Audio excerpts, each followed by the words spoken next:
CBSE words में आपका स्वागत है। तो आज की इस वीडियो में हम क्लास 10 टर्म 1 साइंस के क्वेश्चन पेपर के जिन क्वेश्चंस में आपको डाउट है, कोई कह रहा है आंसर ये होना चाहिए, कोई कह रहा है ये होना चाहिए, आंसर की में सही है कि गलत है, तो वो डाउटफुल वाले जो क्वेश्चन हैं वो हम यहाँ पर डिस्कस करेंगे। इससे पहले मैंने आंसर की वाली वीडियो अपलोड की थी जहाँ डायरेक्टली मैंने आंसर बता दिया था और साथ ही में ये कह दिया था कि जिस क्वेश्चन में आपको डाउट होगा वो क्वेश्चन मुझे आप भेजना, तो मैं उसकी एक्सप्लेनेशन वीडियो बना दूंगा। तो वही एक्सप्लेनेशन वीडियो ये है। तो जो आपका पेपर कोड था 031/2/4, इसी की वीडियो मैंने बनाई थी, तो इसी को हम एक्सप्लेन करेंगे, यानी इस पेपर के जो भी क्वेश्चंस जिसमें भी डाउट है वो डिस्कस करेंगे।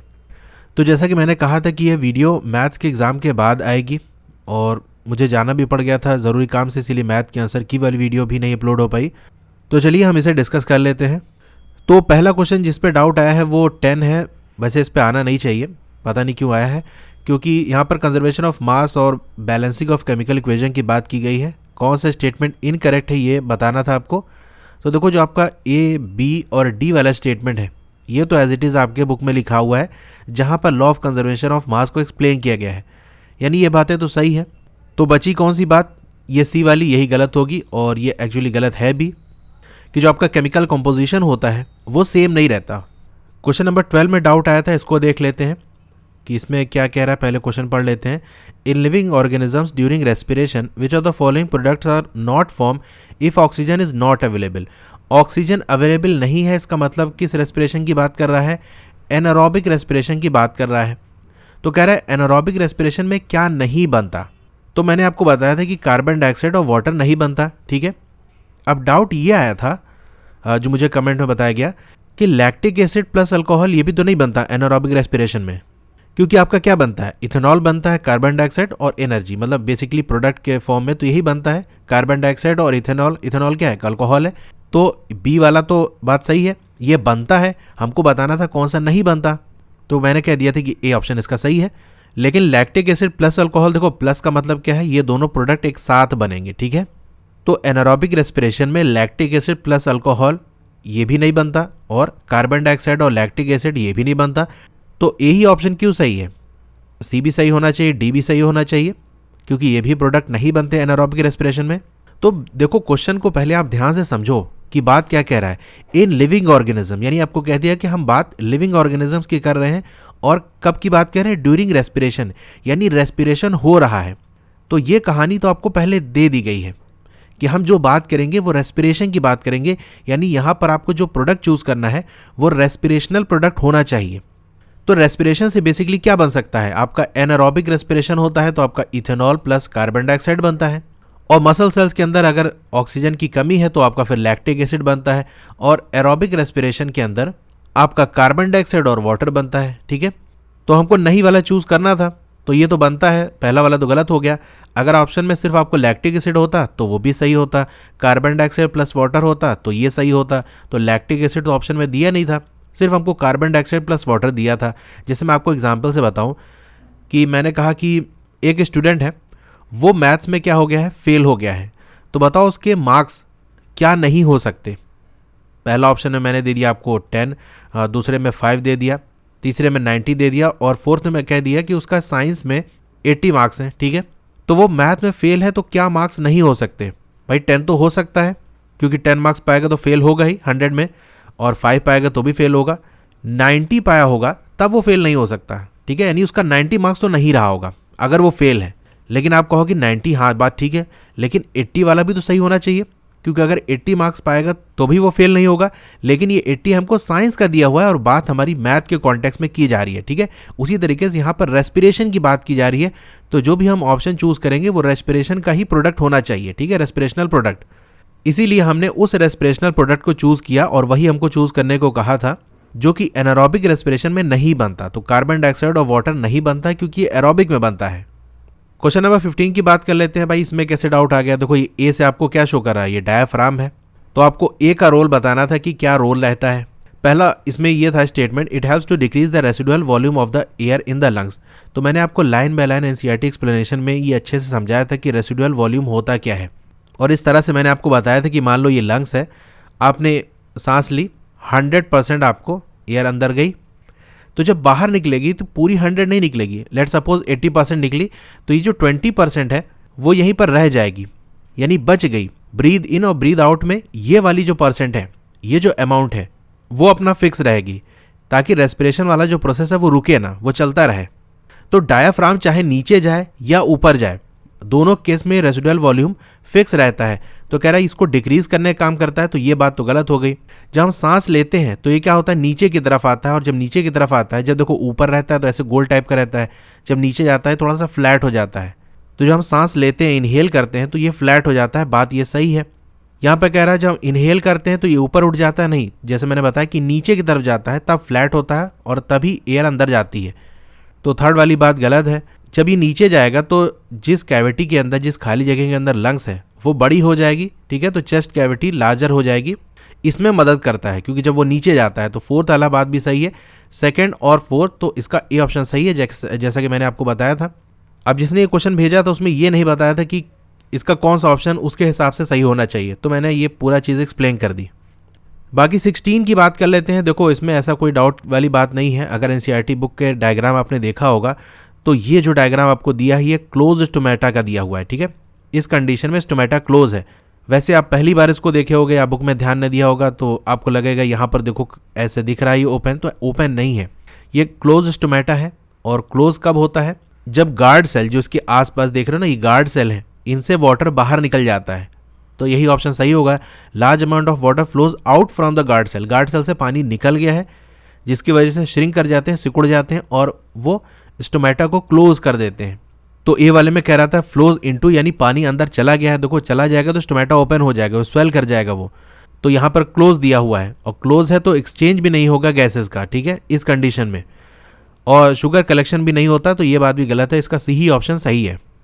18 वाले क्वेश्चन की बात कर लेते हैं। इसमें बहुत से लोगों को डाउट है और बेसिकली सी और डी में है, तो हम ए और बी को हटा देते हैं, इसके डिस्कशन करने की ज़रूरत है नहीं। कोई कह रहा है सी होना चाहिए, कोई कह रहा है डी होना चाहिए, कोई कह रहा है कि सी और डी दोनों ही है, सही है। तो चलिए देखते हैं कि क्या बात है किसमें। तो सी की बात कर लेते हैं, इसमें प्रॉब्लम क्या है। तो जो डाउट मेरे पास आया तो उसमें ये कमेंट में बताया गया था कि यहाँ पर हमको ऑब्जेक्ट का नाम नहीं शो किया है। जैसे यहाँ देख सकते हो ये ए बी नाम शो किया है, यहाँ पर भी ए बी शो किया है, यहाँ पर भी, लेकिन यहाँ पर कोई नाम नहीं शो किया है। तो देखो ये मिसप्रिंट है और ये इतना बड़ा इशू नहीं है। अगेन मैं कहूँगा कि हाँ, डाउट क्रिएट करने के लिए स्टूडेंट के माइंड में इतना काफ़ी है, ऐसा होना नहीं चाहिए। लेकिन दूसरा जो डाउट है जो इससे ज़्यादा स्ट्रॉन्ग है वो ये कि ऑब्जेक्ट रखा कहाँ पर है। एरो के नीचे तो आपने 2F लिखा हुआ है, अगर 2F पे रखा हुआ है इसका मतलब ऑब्जेक्ट और इमेज की साइज़ बराबर होगी, और हमको क्या बताना है, मैग्नीफाइड इमेज। तो अगर ऑब्जेक्ट हमारा 2F पे रखा है तो सी वाला ऑप्शन तो हो नहीं सकता, गलत है। अगर ये पॉइंट 2F को शो कर रहा है तो भाई ये 2F इस पॉइंट के नीचे लिखना चाहिए था, जैसे कि यहाँ देख सकते हो 2F1 यहाँ पर लिखा हुआ है और पॉइंट के नीचे लिखा हुआ है। तो अगेन यहाँ पर प्रिंटिंग में यानी इस डायग्राम को ड्रॉ करने में गलती है। 2F कहाँ होना चाहिए थे क्लियरली स्पेसिफाई नहीं है। लेकिन अगर हम मान भी लेते हैं चलिए कि 2F ये जो डॉट है वही शो कर रहा है, यानी ऑब्जेक्ट हमारा 2F और F के बीच में रखा हुआ है, उस केस में बिल्कुल मैग्नीफाइड इमेज बनती है और उसे हम स्क्रीन पे भी ऑब्टेन कर सकते हैं, तो सी ऑप्शन सही होगा।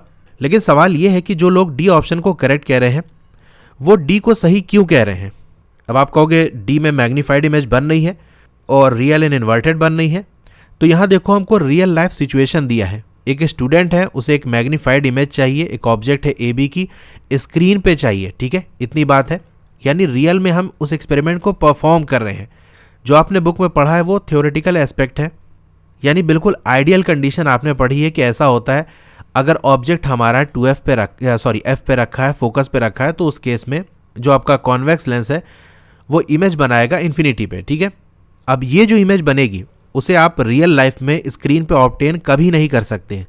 ये चीज़ सिर्फ ऑन पेपर है कि आप बता सकते हो कि इन्फिनिटी बनेगी। इन्फिनिटी क्या है, मैं थोड़ा सा एक छोटा सा एग्जाम्पल लेके आपको बताता हूँ, तब आई थिंक आपको ये चीज़ क्लियर होगी कि फोकस पे ऑब्जेक्ट है और इमेज इन्फिनिटी पे बन रही है तो उसका मतलब क्या है।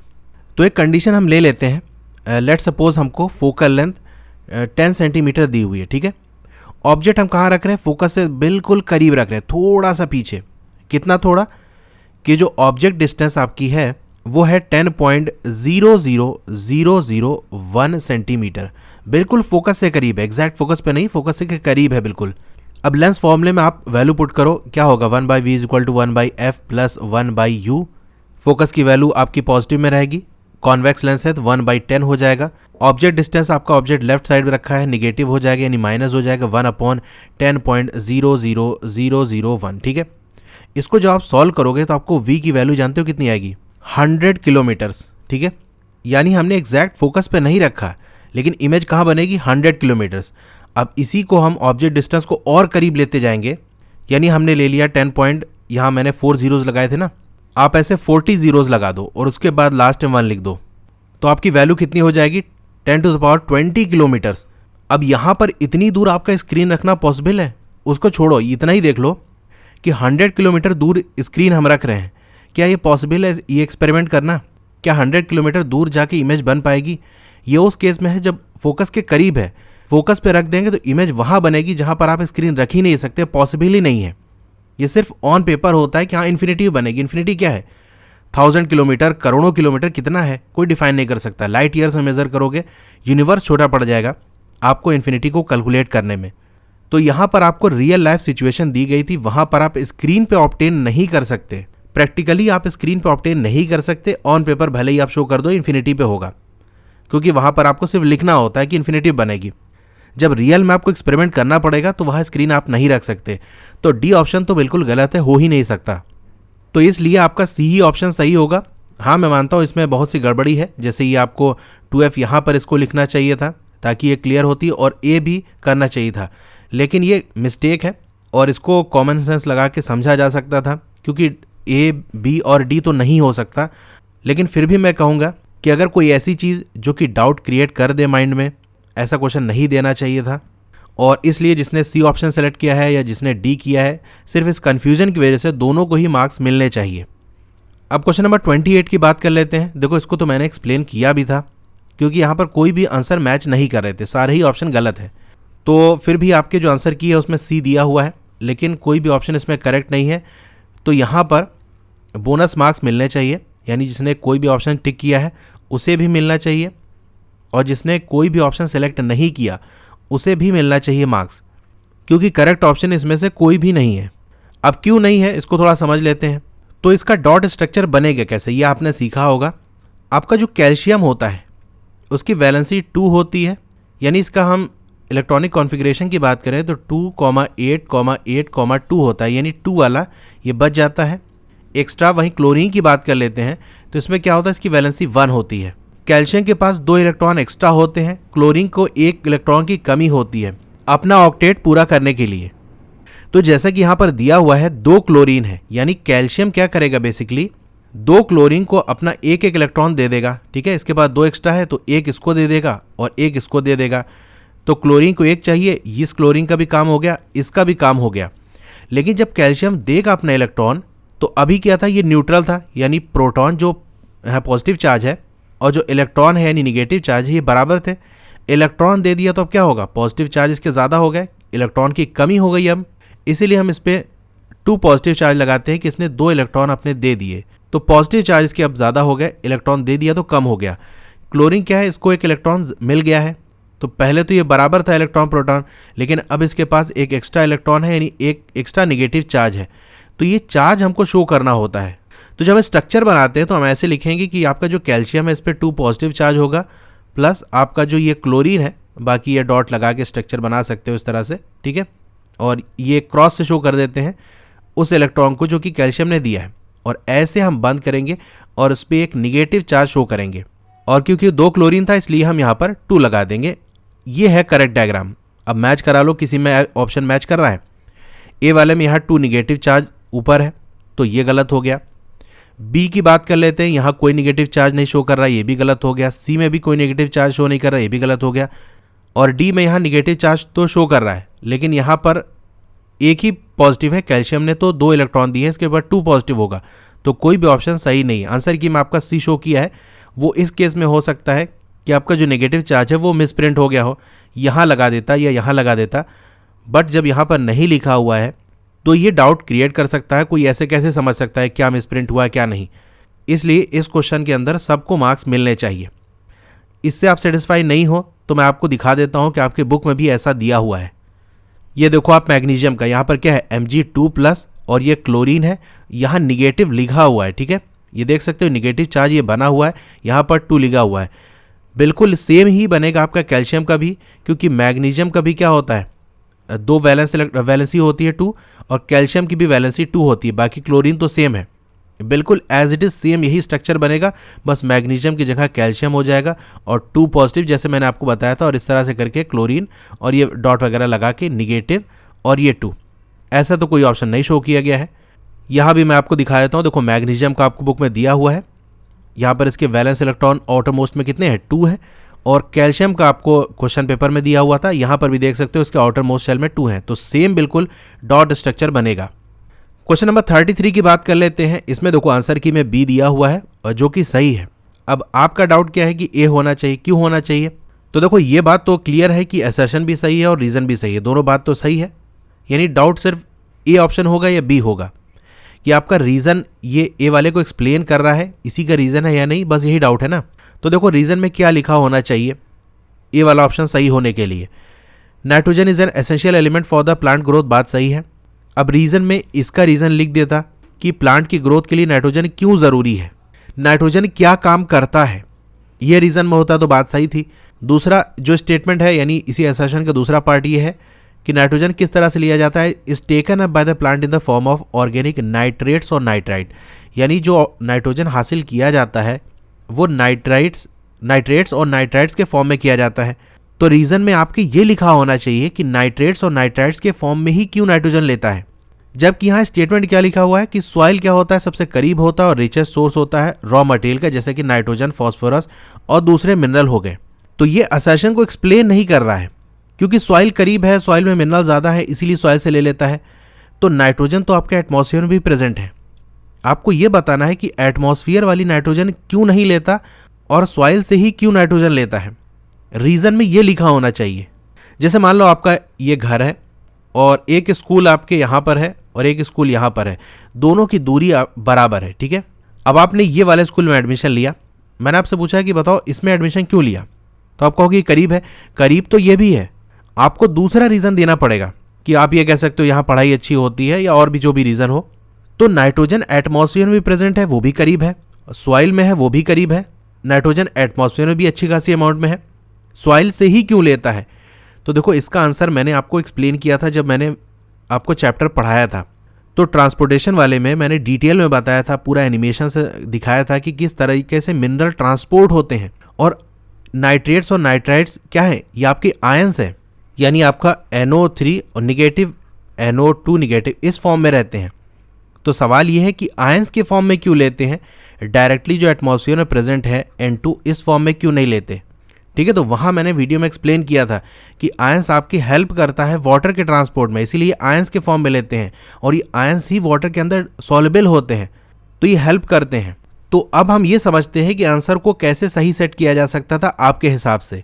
ए वाला ऑप्शन तब सही होता जब हमको रीज़न में ये लिखा होता कि जो मिनरल आयन है वो वाटर के ट्रांसपोर्ट में मदद करते हैं, क्योंकि वाटर का जो ट्रांसपोर्ट है वो पैसिवली होता है, एक्टिवली नहीं होता। देखो ये डिटेल मैंने एक्सप्लेन की थी वीडियो में, यहाँ मैं बहुत ज़्यादा डिटेल में नहीं जाऊँगा क्योंकि एग्ज़ाम आपका हो चुका है। बस क्वेश्चन का डाउट ही क्लियर कराना है, क्योंकि आगे आपको CBSE को ये बताना है कि ये सही है गलत। तो रीज़न में ये लिखा होता तो बात सही थी कि जो आयंस है वो वाटर के ट्रांसपोर्ट में हेल्प करते हैं, या फिर रीज़न में जो लिखा है वो सही है, असर्शन में ये लिखा होता कि प्लांट जो ये नाइट्रोजन हासिल करते हैं वो सॉइल से करते हैं। तो रीज़न में लिख देता था कि सॉइल से क्यों लेते हैं, क्योंकि सॉइल करीब भी है और रिचेस्ट सोर्स है, वहाँ पर अच्छे खासे अमाउंट में नाइट्रोजन मिल जाता है इसलिए, ठीक है। तो इसका बी ही ऑप्शन सही होगा। ऐसा रीज़न जो है वो असर्शन को एक्सप्लेन नहीं कर रहा है, हमको इसमें ये नहीं बताया जा रहा है कि नाइट्रेट्स और नाइट्राइट्स के फॉर्म में नाइट्रोजन क्यों लिया जाता है, यानी प्लांट क्यों लेता है। कोई चीज़ करीब है तो ज़रूरी नहीं है कि वो चीज़ आप ले ही लो, उसके पीछे कोई रीज़न होना चाहिए। नहीं आपके आसपास कोई भी चीज़ हो तो आप उठा लेते हो उसको, कोई भी चीज़ आप लेते हो, दुकान पे गए आपके सामने बहुत सारी चीज़ें हैं तो सारी चीज़ आप ले लेते हो, सिर्फ वही लेते हो जो आपको ज़रूरत है। तो सवाल ये है कि नाइट्रेट्स और नाइट्राइट्स के फॉर्म में क्यों लेते हैं। 35 वाले क्वेश्चन की बात कर लेते हैं। भाई इसका तो ए ऑप्शन सही होगा। अब डाउट क्या आ रहा है कि ऑप्शन बी सही होगा, क्यों सही होगा। देखो साफ साफ यहाँ पर लिखा हुआ है कि हाइड्रोक्लोरिक एसिड क्या करते हैं, हेल्प करते हैं डाइजेशन में। कैसे हेल्प करते हैं, क्या रीज़न है, क्योंकि ये जो हाइड्रोक्लोरिक एसिड है वो एसिडिक मीडियम बनाते हैं, क्योंकि पेप्सिन को काम करने के लिए, एक्टिवेट होने के लिए एसिडिक मीडियम की ज़रूरत होती है। तो यही रीज़न है कि हाइड्रोक्लोरिक एसिड आपका डाइजेशन में हेल्प करता है। तो ए इसका सही होगा, बी कैसे हो जाएगा? यहाँ पर रीज़न लिखा हुआ है, सही रीज़न है कि यहाँ पर अगर मैं क्वेश्चन मार्क लगा दूँ कि हाइड्रोक्लोरिक एसिड कैसे हेल्प करता है, क्यों हेल्प करता है, क्यों हम ये कह रहे हैं कि वो हेल्प करता है, वो इसलिए क्योंकि वो एसिडिक मीडियम बनाता है और ये ज़रूरी है डाइजेशन के लिए। 36 वाली बात कर लेते हैं। तो इसका सी ऑप्शन सही है। हमको बताना था कौन सा रॉन्ग स्टेप है। तो भाई अपनी बुक उठाकर देखो और वहाँ पर ये जो एक्टिविटी दी हुई है उसे अच्छे से पढ़ो। अब 6th वाला पॉइंट आप देखना, वहाँ पर क्या लिखा हुआ है कि आपको प्लांट को सनलाइट में 2 घंटे के लिए रखना है, ठीक है। और 7th वाले पॉइंट में कह रहा है कि स्टार्च टेस्ट करना है। लेकिन सी वाला ऑप्शन में क्या कह रहा है कि दोनों ही पॉटेड प्लांट को आपको सनलाइट में रखना है आफ्टर स्टार्च टेस्ट, यानी स्टार्च टेस्ट हो जाए उसके बाद सनलाइट में रखना है। तो भैया सनलाइट में पहले रखना है, जैसा कि आपके बुक में दिया हुआ, पहले सनलाइट में रखोगे, फिर पत्ती को तोड़ोगे, स्टार्च टेस्ट करोगे। लेकिन यहाँ पर उल्टा दे दिया है। सिर्फ आपने इतना देख लिया कि सनलाइट है, उसके बाद स्टार्च टेस्ट हो गया। तो यहाँ कह रहा है सनलाइट में रखेंगे लेकिन आफ्टर स्टार्च टेस्ट हो जाएगा तब। तो ऐसी बात नहीं है, पहले आपको सनलाइट में रखना पड़ेगा, फिर स्टार्च टेस्ट करना पड़ेगा। तो ये ऑप्शन सही होगा क्योंकि यही स्टेप गलत है। अब 45th वाले क्वेश्चन में डाउट है। कैसे डाउट आ जाता है इसमें ये समझ नहीं आ रहा है। ये लाइट यहाँ से गई, किधर बेंड हो रही है? नॉर्मल की तरफ बेंड हो रही है। इसका मतलब 1 और 2 को कंपेयर करेंगे तो लाइट कैसे जा रही है? रेयरर टू डेंसर जा रही है, क्योंकि रेयरर टू डेंसर जाती है तभी लाइट नॉर्मल की तरफ मुड़ती है। इसी तरीके से अगर हम 2 और 3 की बात कर लेते हैं, यहाँ पर क्या हो रहा है, जब 2 से 3 में जा रही तो फिर से नॉर्मल की तरफ मुड़ रही है। इसका मतलब अब 2 और 3 में देखेंगे तो 2 वाला हमारा रेयरर होगा और 3 वाला डेंसर होगा, यानी रेयरर टू डेंसर जा रही है। तो ऑप्टिकल डेंसिटी का करेक्ट ऑर्डर क्या होगा? 1, 2 और 3, यानी सबसे ज़्यादा डेंसिटी किसकी है? 3 की है, उसके बाद 2 की और सबसे कम 1 की है। इसी ऑर्डर में आप रिफ्रैक्टिव इंडेक्स भी होगा ना, जिसकी ऑप्टिकल डेंसिटी ज़्यादा है उसका रिफ्रैक्टिव इंडेक्स ज़्यादा होगा।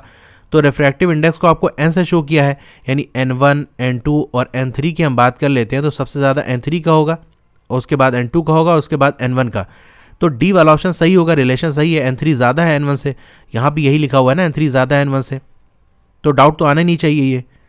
अब क्वेश्चन नंबर 47 की बात कर लेते हैं। देखो ये सब क्वेश्चन ऐसे हैं जिस पे मेरा मन नहीं कर रहा था कि इसे एक्सप्लेन करूँ। अब बहुत से लोग कह रहे हैं कि आंसर 0.75 होना चाहिए। आपने कैलकुलेशन गलत की है, इसमें कोई आंसर में कोई गलती नहीं है। सी ऑप्शन इसका सही होगा। आपने पता नहीं कैसे वैल्यू 0.75 निकाली है, इसको मैं सॉल्व करा देता हूँ। वैसे इसकी ज़रूरत नहीं है, आपको ये सही करना चाहिए था। ऑब्जेक्ट की हाइट आपको 4 सेंटीमीटर दी हुई है, यानी h हमको 4 सेंटीमीटर दिया हुआ है, पॉजिटिव साइन रहेगा। और डिस्टेंस दी हुई है ऑब्जेक्ट की 30 सेंटीमीटर, यानी u दिया हुआ है, लेफ्ट साइड ऑब्जेक्ट रखा होगा, -30 हम लेंगे, ठीक है, -30 centimetre. In front of the pole of the diverging mirror, यानी मिरर आपका कैसा है? डाइवर्जिंग है, ये वाला मिरर है, कॉन्वेक्स, ठीक है, ऐसे लाइट जाके डाइवर्ज हो जा रही है। तो इसका फोकस किधर होता है? हम पीछे की तरफ प्रोड्यूस करते हैं, ऐसे फोकस इसका इधर होता है, यानी पॉजिटिव होता है। यही चीज़ सिर्फ आपको बतानी थी इसमें, ठीक है, कि आपका जो फोकस होगा वो पॉजिटिव होगा। इसमें दिया हुआ है, हाँ, फोकस दिया हुआ 10 सेंटीमीटर, यानी ये पॉजिटिव में आपका 10 सेंटीमीटर होगा। हाइट आपको बतानी है, वो इमेज जो बनेगी उसकी हाइट। तो हाइट आप वही मैग्नीफिकेशन वाले फॉर्मूले से निकालोगे, लेकिन उसके लिए आपको मैग्नीफिकेशन की वैल्यू पता होनी चाहिए, तभी आप फॉर्मूले में पुट कर सकते हो। और उसके लिए आपको u और v चाहिए। u तो आपको दिया हुआ, v हम निकालेंगे, यानी बेसिकली हम मिरर फॉर्मूला लगाएंगे। और 1/v क्या होता है? 1/f माइनस 1/u होगा। अब जस्ट आपको वैल्यू पुट कर देनी है। f की वैल्यू क्या होगी? पॉजिटिव में 1/10 और u की निगेटिव में होगी, यहाँ बीच में माइनस लगा है तो ये प्लस हो जाएगा, 1/30 हो जाएगा, ठीक है। इसे एलसीएम ले लोगे तो यहाँ पर 30 हो जाएगा, 10 3 और 3 1 यानी 4 हो जाएगा। इसे जब आप सॉल्व करोगे तो 1/7.5 आ जाएगा, क्योंकि 1/v की वैल्यू है तो v की वैल्यू यहाँ से क्या हो जाएगी? 7.5 सेंटीमीटर, ठीक है। यहाँ बात तो सही हो गई और ये पॉजिटिव में भी रहेगा। अब मैग्नीफिकेशन क्या होता है?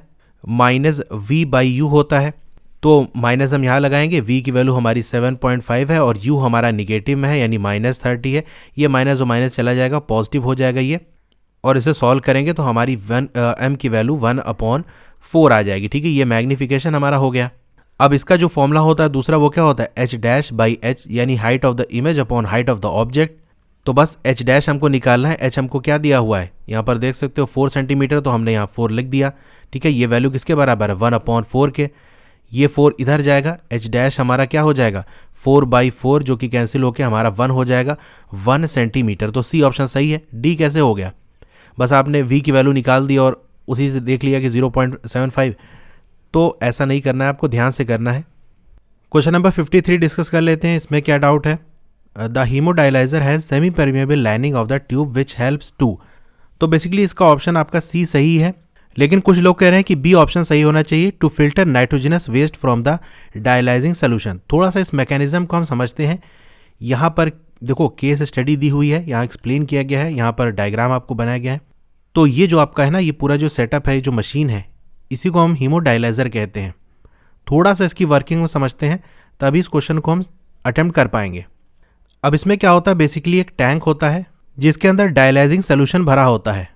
और कैसे भरता है? यहाँ पर आपके एक कंटेनर होता है, इसी के अंदर आपके ये डायलाइजिंग सोल्यूशन होता है और इसी के थ्रू ये यहाँ पर ऐसे ट्यूब के ज़रिए इंटर करता है इस टैंक के अंदर। अब बॉडी से ब्लड एक ट्यूब के ज़रिए होते हुए आता है और इसी टैंक के अंदर इंटर करता है। फिर ये ऐसे थोड़ा सा राउंड शेप में होते हुए एक क्वाइल टाइप का बनाते हुए ऐसे ऐसे ये रहता है और फाइनली ये यहाँ से होके फिर से वापस बॉडी के अंदर चला जाता है। ठीक है, यानी बॉडी से यहाँ से अंदर इंटर किया, इस टैंक के अंदर आया और ये यहाँ से बाहर निकल गया। अब इस ट्यूब के अंदर ब्लड फ्लो कर रहा होता है, उस ब्लड के अंदर नाइट्रोजनस वेस्ट भी होते हैं जिनको रिमूव होना होता है। तो ये जो ट्यूब होता है वो सेमी परमेबल होता है।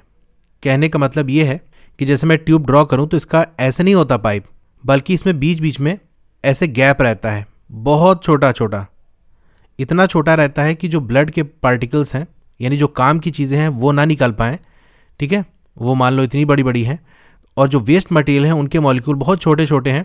तो वो क्या होते हैं, इसी होल के ज़रिए स्पेस जहाँ से मिलती है वहाँ से ये ट्यूब से बाहर निकल आते हैं, यानी ये कहाँ चले जाते हैं, इस डायलाइजिंग सोल्यूशन के अंदर चले जाते हैं। ऐसा हर जगह से होता रहता है। ठीक है, हर जगह से ये निकलते रहते हैं और इस डायलाइजिंग सोल्यूशन के अंदर जाते रहते हैं। तो बेसिकली यहाँ पर क्या हो रहा है, ट्यूब के अंदर जो ब्लड फ्लो कर रहा है, उस ब्लड के अंदर जो वेस्ट मटेरियल है वो यहाँ से बाहर निकल रहे हैं और फिर यहाँ पर एक कंटेनर होता है जहाँ पर ये जो डायलाइजिंग सोल्यूशन है जो कि यूज़ हो चुका है, जिसके अंदर वेस्ट मटेरियल है, वो यहाँ से होते हुए इस कंटेनर के अंदर वापस चला आता है। ठीक है, तो आपको बहुत ज़्यादा कहानी नहीं समझनी है, बस इतनी बात आपको समझनी है कि यहाँ पर हुआ क्या। ट्यूब के अंदर जो ब्लड है वो फिल्टर हुआ है और जो येलो कलर से हमारा डायलाइजिंग सोल्यूशन है वो इधर से टैंक में इंटर करता है फ्रेश वाला और इधर से डर्टी होके वेस्ट मटेरियल को लेके साथ में वापस निकल आता है। अब जो लोग बी ऑप्शन सही कह रहे हैं, बी ऑप्शन में है क्या, इसमें यह कह रहा है कि जो यहाँ पर क्या हो रहा है, to filter nitrogenous waste from the dialysing solution. तो ये स्टेटमेंट ही गलत है, क्वेश्चन आपका जो भी रहा हो, लेकिन जो डायलाइजिंग सोल्यूशन है उसके अंदर जो नाइट्रोजनस वेस्ट है उसका फिल्ट्रेशन तो होता ही नहीं। जो येलो वाला मटेरियल था वो बस टैंक के अंदर इंटर होगा, वेस्ट मटेरियल को अपने साथ लेगा और बाहर निकल जाएगा, बस। फिल्ट्रेशन का मतलब इसकी सफाई नहीं होती है, तो सिर्फ गंदा होता है। सफाई किसकी होती है, ट्यूब के अंदर जो ब्लड होता है उसकी होती है। अब सी ऑप्शन चेक करते हैं इसमें क्या बात कही जा रही है, लेकिन उससे पहले हम ये समझें कि क्वेश्चन में हमसे पूछा क्या है। हमसे क्वेश्चन में ये कह रहा है कि जो हीमोडायलाइजर होता है, यानी ये जो मशीन है, उसमें क्या होता है, semi permeable lining of tubes, यानी जो ट्यूब्स होते हैं वो किस तरह के होते हैं, उनकी जो लाइनिंग होती है, अंदर की जो वॉल होती है वो सेमी परमेबल होती है, यानी कुछ सब्सटेंस उस ट्यूब के जो वॉल है उससे पार निकल सकते हैं और कुछ नहीं निकल सकते, इसी को कहते हैं semi permeable. Which helps to, यानी किसकी हेल्प की बात कर रहा है, यानी जो ट्यूब है उसकी जो सेमी परमिएबिलिटी है ये किस काम में मदद करती है। अगर परमिएबल ना होता तो क्या होता, और परमिएबल होने की वजह से क्या फ़ायदा है, ये आपसे पूछा जा रहा है। तो ये जो रेड कलर से मैंने ट्यूब बनाया है, अगर ये सेमी परमेबल ना होता, ठीक है, तो ब्लड जो इसके अंदर फ्लो कर रहा है और इसके अंदर जो वेस्ट मटेरियल है वो भी अंदर रह जाते, वो ब्लड को छोड़ के बाहर नहीं निकल पाते। लेकिन क्योंकि ये सेमी परमेबल है, इसकी वॉल के बीच में स्पेस है, जिसकी वजह से ये बाहर निकल के डायलाइजिंग सोल्यूशन के अंदर चले जाते हैं और इसी तरीके से फिल्ट्रेशन हो जाता है। तो सेमी परमेबल होने का फ़ायदा यही है कि नाइट्रोजनस वेस्ट यहाँ से बाहर निकल जाते हैं। और सी वाले ऑप्शन में हमारे यही कहा गया है कि ये किस में हेल्प करता है, in passing the waste product in the dialysing solution. जो वेस्ट प्रोडक्ट है वो डायलाइजिंग सोल्यूशन में चला जाए, उसमें ये मदद करता है। कौन, ये जो ट्यूब है क्योंकि सेमी परमेबल है इसीलिए हेल्प करता है। जैसे मैं आपसे एक एग्जांपल समझ सकते हैं, मैंने आपसे कहा कि हेलमेट लगा के ड्राइविंग करने से सेफ्टी रहती है, ठीक है। तो मेरे स्टेटमेंट में क्या था, मैंने हेलमेट की बात की, हेलमेट लगा के ड्राइविंग करने से सेफ्टी रहती है। अब आपने कहा कि ड्राइविंग से सेफ्टी कैसे होती है, तो बात ड्राइविंग की नहीं कर रहा हूँ मैं, ड्राइविंग कैसी, हेलमेट लगा के जो होती है। अब यहाँ पर कुछ लोग हीमोडायलाइजर की क्या हेल्प होती है उसका रीज़न सोच रहे थे, कुछ लोग ट्यूब के बारे में सोच रहे थे। यहाँ पर असल में बात सेमी परमिएबिलिटी की है कि ट्यूब जो आपका सेमी परमेबल है उससे क्या हेल्प मिलती है, उससे क्या फ़ायदा होता है, वो आपको ऑप्शन में चूज़ करना था। तो सी ऑप्शन इसका सही होगा। क्वेश्चन नंबर 59 की बात कर लेते हैं। तो यहाँ पर जो आपकी आंसर की दी हुई है वो गलत है, और जैसा कि आप लोग कमेंट में बता रहे थे कि ऑप्शन डी होना चाहिए, तो हाँ बिल्कुल ऑप्शन डी सही है। और मैंने भी आपको भी बताया था जो कि गलत है, मैंने बस इसको यहाँ पर देख लिया था, जो केस स्टडी है थोड़ा सा देखा, आंसर की से देखा तो मैच कर रहा था, तो मैंने बहुत ज़्यादा इसमें डिटेल में नहीं देखा, तो मैं अपनी गलती एक्सेप्ट करता हूँ कि हाँ जो मैंने बी बताया था वो गलत है। डी ऑप्शन इसका सही होगा। और क्यों सही होगा, देखो हम लोग जनरली क्या पढ़ते हुए आ रहे थे, वर्चुअल एंड इरेक्ट इस तरह से पढ़ते हैं, तो वही माइंड में था। तो इसका डी ऑप्शन क्यों सही होगा थोड़ा सा हम समझते हैं। आपको कंपाउंड माइक्रोस्कोप दिया है जहाँ पर दो लेंस का इस्तेमाल होता है, L1 और L2 हम मान लेते हैं। L1 को ऑब्जेक्टिव कहते हैं, जो कि क्या बनाता है, रियल एंड इन्वर्टेड और मैग्नीफाइड इमेज बनाता है ऑब्जेक्ट की। तो बेसिकली होती क्या कहानी, जैसे हम यहाँ बना लेते हैं, ये हमारा ऑब्जेक्ट रखा हुआ है और ये हमारा L1 है और ये L2 है। तो कह रहा है L1 से क्या होता है, रियल बनेगी, इन्वर्टेड बनेगी यानी उल्टी बनेगी। तो L1 क्या बनाएगा, उल्टी बनाएगा, और मैग्नीफाइड यानी इमेज ऐसे बड़ी बनेगी, ठीक है। तो ये बात हो गई। L2 के बारे में क्या कह रहा है, इसे हम आई पीस कहते हैं। इसका फंक्शन क्या होता है, ये मैग्नीफाई करता है, ठीक है। ये फाइनल इमेज बनाता है, और फाइनल इमेज कैसी होती है, इन्वर्टेड होती है with respect to original object. यानी ओरिजिनल ऑब्जेक्ट हमारा ये है, इसके रिस्पेक्ट में इन्वर्टेड बनती है, उल्टी बनती है, यानी ये भी ऐसे ही बनेगी और बल्कि बड़ी बनती है, ठीक है। इनलार्ज बनती है, वर्चुअल बनती है। अब यहाँ से जल्दी जल्दी में जिसने कर दिया होगा कि वर्चुअल एंड इरेक्ट होती है, तो उस हिसाब से उसने पॉजिटिव ले लिया होगा, जबकि ऐसा नहीं है। यहाँ पर आपको ऑब्जेक्ट के रिस्पेक्ट में दिया है कि जो हमारा ओरिजिनल ऑब्जेक्ट था जो कि सीधा रखा था, उसके कंपैरिजन में उल्टी बनेगी, यानी जैसा L1 बना रहा था वैसा ही L2 बनाएगा। बस फर्क ये है कि जो L1 इमेज बनाएगा वो रियल बनाएगा, और L2 जो बनाएगा वो आपका वर्चुअल बनाएगा, बस इतना फर्क रहेगा। तो इमेज बड़ी बननी है और इन्वर्टेड बननी है, कौन सा ऑप्शन सही होगा, बड़ी बननी है, इसका मतलब जो मैग्नीफिकेशन की वैल्यू है वो तो 1 से ज़्यादा होगी, ठीक है, ग्रेटर होगी, तो मोर देन 1, ठीक है। साइन कैसा होगा, ऑब्जेक्ट हमारा ऊपर रखा है, इसको हमने पॉजिटिव लिया है, अगर ये नीचे बनना है तो ये निगेटिव होगी, तो ये होना चाहिए। अब बी में देखो ये पार्ट तो सही था कि मोर देन 1 होना चाहिए, साइन पॉजिटिव नहीं होगा, साइन पॉजिटिव के लिए ऑब्जेक्ट को ऐसे होना चाहिए था, जबकि ये नीचे की तरफ है, उल्टा बनना है, ठीक है। तो आंसर की में जो बी दिया हुआ है वो गलत है, इसका सही ऑप्शन डी होगा।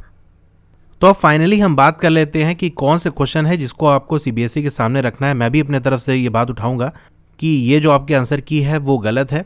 एक तो सबसे पहले क्वेश्चन नंबर 28, इसमें सभी को मार्क्स मिलने चाहिए क्योंकि यहाँ पर कोई भी ऑप्शन करेक्ट नहीं है। बाकी 31 की बात कर लेते हैं। आंसर की में जो बी दिया है वो गलत है, ये ए होना चाहिए, इसको मैंने पिछली वाली वीडियो में ही एक्सप्लेन कर दिया था। उसके बाद किसी ने नहीं कहा कि हमें डाउट है अभी भी, इसलिए मैंने इसे यहाँ पर एक्सप्लेन नहीं किया। 32 की बात कर लेते हैं। आंसर की में सी दिया हुआ है जो कि गलत है, इसका डी ऑप्शन होना चाहिए। और जो लास्ट में आपका ये 59 वाला है, इसका जो बी ऑप्शन दिया है वो गलत होगा, इसका डी सही होगा, ठीक है। तो बेसिकली यही 4 क्वेश्चन है। इस सेट की हम बात करें 031/2/4, तो इसमें 4 ही क्वेश्चन है जो कि सीबीएसई के सामने आपको क्लेम करना है कि हाँ इसकी सही आंसर की इसमें करेक्शन किया जाए। 28 में तो सबको पूरा मार्क्स मिलना चाहिए, ठीक है, क्योंकि बहुत ज़्यादा कन्फ्यूज़न हो गया था और कोई भी करेक्ट ऑप्शन नहीं था, और बाकी इसमें ये सारे ऑप्शन करेक्ट होने चाहिए। तो ये था इस वीडियो के अंदर। आपको वीडियो कैसी लगी कमेंट करके ज़रूर बताइए, अच्छी लगी हो तो लाइक करिए, और अगर आप चैनल पर नए हैं तो सब्सक्राइब ज़रूर करिए। मिलते हैं अगली वीडियो में, थैंक यू।